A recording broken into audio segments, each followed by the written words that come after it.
Hello, everybody, and welcome to another edition of the Motor City Man Mouth Show. My name is Scott Morganroth, the Motor City Man Mouth, here at Clover Park in Port St. Lucie, Florida, home of the New York Mets. And I am pleased to be joined by my special guest, Tim Healey of Newsday. Nice to have you. Thank you very much for having me. All right, so you've been covering the Mets for 7 years. Yep. Tell me what that's been like. 7 years in Mets time is like 24 years in real time. A lot of GMs, a lot of managers, a lot of interesting stories come, and this year's looking like a really good season. So I'm looking forward to another year. Well, they brought back Pete Alonso, Yes.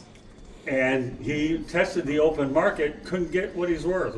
Does he feel humble since he's been back? He seemed happy to be back. He said all the right things. He's done all the right things. He seems like a genuinely upbeat guy, which is to say he has been normal Pete Alonso during spring training, which is because that's how he always is. That's how he's been since he's a rookie. Happy to be here. Happy to match some dingers. So I expect we'll see more of that this year from Pete Alonso. And inevitably, if he stays healthy, he'll be breaking Darryl Strawberry's franchise home run record. So that's something to look forward to. Great stuff. Carlos Mendoza, had a chance to talk to him during the media availability. What's he like to work with as a manager? He's good to work with. He doesn't hide stuff usually. He's pretty straightforward and answers your question, which can't be said of all the managers through time. So he's been good to deal with, very accessible, very nice. He's prides himself on being direct with the players, and I like to think that's mostly true with the reporters as well.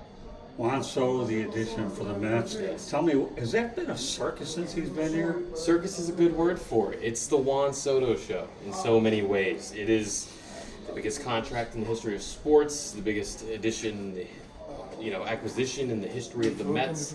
So it's been fascinating to see it play out over the offseason and in spring training. So I'm looking forward to seeing it for real on opening day and then for 161 more games. I was joking around. And then for 14 more years. Oh, yeah, it'll be a little while. I was joking around with Mendoza as we were having a lighthearted moment by the dugout. And I said, Skip, interesting how he took the same route that you did, going from the Bronx over to Queens, and he kind of got a chuckle out of it. But he didn't have to really change. He didn't have to move very far to land with the Mets. Not very far, just got to pay a toll on the bridge pretty much. So it's, year 2 in New York for Juan Soto, so he knows what that part of it is like. And now, unlike last year with the Yankees when he was coming up on free agency, Juan Soto knows where he'll be geographically for a very long time. So that'll add some certainty to him as well.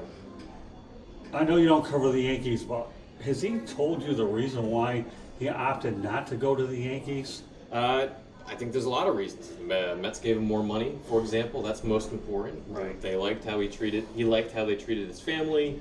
They gave him all sorts of perks, and he thinks they have a better chance of winning than the Yankees, which doesn't really feel like much of a hot take. The Mets, now and moving forward, organizationally, seem like they're in a better spot than the Yankees. Let's talk about Steve Cohen, the owner. Here's a guy who isn't afraid to spend the money, doesn't care about the luxury tax, and now he's investing real estate around there. How much has he meant to the Mets as an owner, not only from the fact that he's willing to invest in the team, but invest into the area? He's pretty much changed everything. The fact that he is willing to underwrite essentially the payroll that he has up above $300 million for a third year in a row this year for the Mets, it's a complete game changer. He's hired better staff, he's signed and traded for better players, fixed a lot of the other infrastructure in the organization, player development, pitching, things like that. He's trying sort of to change the area around Citi Field. It's a very slow-moving thing. We'll see what happens there. It's a sort of a long-term project. But as far as the on-field product goes, Steve Cohen has got the Mets very much moving in the right direction going into year 5 of his ownership. There's no question that I think one of the most impressive moves that he made in the front office was adding David Stearns as a general manager. Tell me how much of an impact that's been, Dan, in terms of what the organization is, because bear in mind, Stearns had very little to work with the Milwaukee Brewers with a limited budget. Yeah, I think everything you need to know you saw on the field in year 1 under David Stearns. The Mets went from a losing team and really a team in total disarray, to 2 wins shy of reaching the World Series. So that's huge improvement in year 1. We'll see what happens in year 2. He prides himself, as you said, with the Brewers, didn't have a lot of financial resources.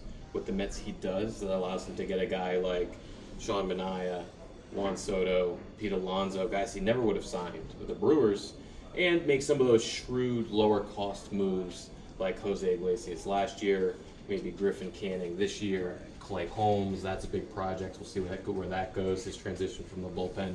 So there's a lot to like.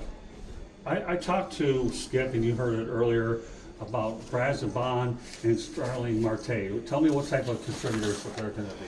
So Brazoban probably won't be in the majors to start the season, but he'll be pretty much the next guy up from AAA whenever somebody inevitably gets hurt or they need to send somebody down to get a fresh arm. So Brazoban, I fully expect we'll see significant major league time. I really like him as a reliever. Throws hard. People love his changeup. There's a lot to like there. Starling Marte is sort of going to be in a platoon DH role.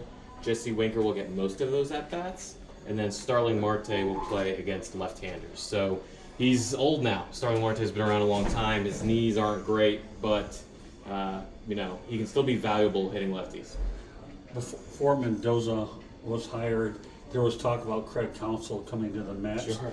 What are your thoughts about what it could have been like for Craig Counsell? And he made that lateral move to get more money with the Chicago Cubs. Yeah, power to him. He played the field and took the biggest paycheck and stayed close to his family, Chicago and Milwaukee. So seems like it worked out pretty well for him, and it worked out pretty well for the Mets.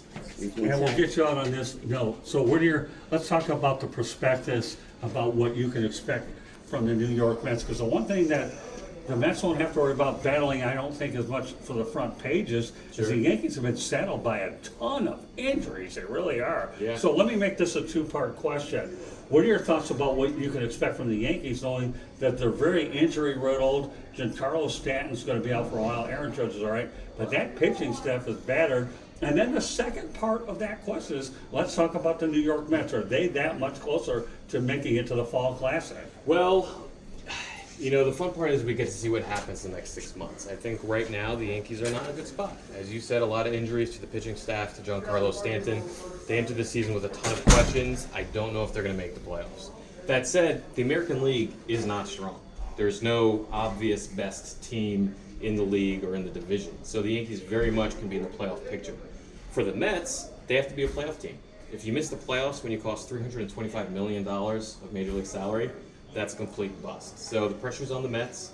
They're probably not the best team in the division, at least not the obvious best team. It's going to be a three-dog race with them, the Braves, and the Phillies. But there are 3 wild card spots up for grabs. So the Mets absolutely should have one of those 6 playoff spots in the National League. And then you see what happens in October. And one thing that just came to mind as you were mentioning that is they brought in that ABS strike zone and the 3 challenge. What's your initial thoughts on what we're going to see this year? We've already seen the other implementations, such as the pitch clock and a lot of the other things. Sure. Well, let's go back. What do you think of the other rule changes that were implemented? And then we'll conclude it with the ABS system. I mostly like the rule changes. I think the pitch clock is great. The automatic runner on second and extra innings I am not a fan of, but oh well, it's part of the game now. And, as far as the ABS goes, I really like the experiment during spring training. Most of the feedback from players, coaches, and managers seems to be positive. So it's almost inevitable that it will come to the regular season in the majors, just not this year. So it's coming, maybe 2026, maybe 2027. We'll see what happens, but I like it. I think it's good to get the bad calls out of there, and there's some entertainment value for fans as well. Well, I want to thank Dan Healey for coming to Motor City Man Mouth Show. Just in case you know, people, that we have a book called Lessons from the Microphone, Tuning into the Enduring Wisdom of Visionary Leaders. It's a good book for anybody that doesn't know a whole lot about the media, but more importantly for a lot of newcomers that are liking to learn about it. When I talk to one of my colleagues like Dan Healey, it's always a pleasure to be able to talk baseball with an out-of-town colleague. And Dan, I can't thank you so much for being on the Motor City Man Mouth Show, and I look forward to working with you. Thank you so much, Dan. Great. Thank you very much. Appreciate it. Yeah.